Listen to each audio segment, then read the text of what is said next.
बिस्मिल्लाहिर्रहमानिर्रहीम। अस्सलाम वालेकुम नाजरीन।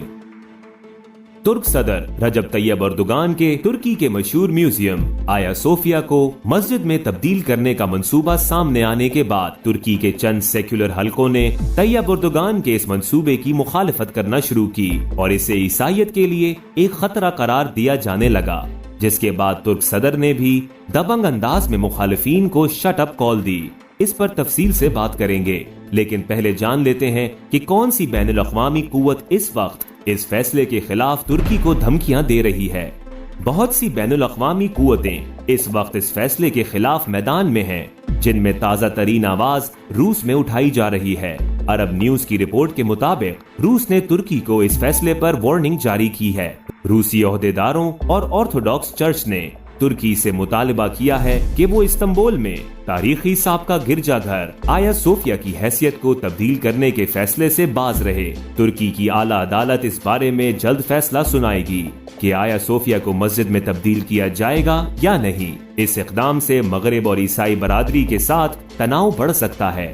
रूस के ऑर्थोडॉक्स चर्च के सरपरस्त सदर किरिल ने कहा है कि वो इस इक़दाम से गहरी तशवीश में मुब्तला हैं और उन्होंने हाजिया सोफिया को ईसाई सकाफत की सबसे बड़ी यादगारों में से एक करार दिया। जिसके बाद अब सदर रजब तैयब अर्दोगान ने भी बैरूनी ताकतों को इस मामले में टांग न अड़ाने का कहा है।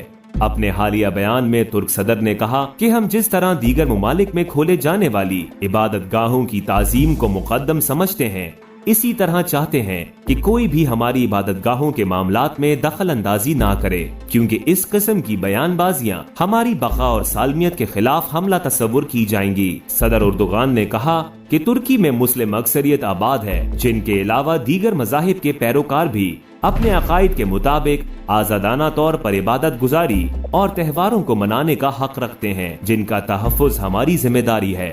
उन्होंने कहा कि दुनिया में करोड़ों अफराद मजहबी अकायद की वजह से कत्ल या अजियतों और मसाइब का शिकार होते हैं, जिनकी बास पुरस करना और उन्हें रोकना ज्यादा जरूरी है।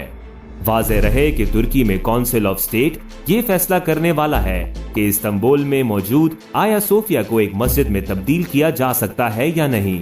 ये इमारत 6वीं सदी में बाज़ंतीनी बादशाह जस्टिन अव्वल ने बनवाई थी और तकरीबन 1000 साल तक ये दुनिया का सबसे बड़ा गिरजाघर थी। सल्तनत उस्मानिया ने जब 1453 में इस शहर को फतह किया तो इसे एक मस्जिद बना दिया गया, ताहम बाद में 1930 की दिहाई में इसे एक म्यूजियम में तब्दील कर दिया गया। लेकिन अगर अब अदालत ने इजाजत दी तो इसे दोबारा एक मस्जिद बनाया जाएगा। ये इमारत अक़वाम मुत्तहिदा की आलमी विरासत की फहरिस्त में भी शामिल है। गुज़िश्ता साल अपनी इंतखाबी मुहिम के दौरान सदर तैयब अर्दोगान ने तब्दीली का वादा किया था। तुर्की में मुसलमान कई साल से ये मुतालिबा कर रहे हैं कि इसे दोबारा मस्जिद बनाया जाए, लेकिन तुर्की में सेक्युलर कहलाने वाला एक तबका ऐसा भी है जो इस फैसले की मुखालिफत कर रहा है, जबकि अब बैनुल अक़वामी ताकतें भी इस मंसूबे को नाकाम बनाने पर तुल चुकी हैं।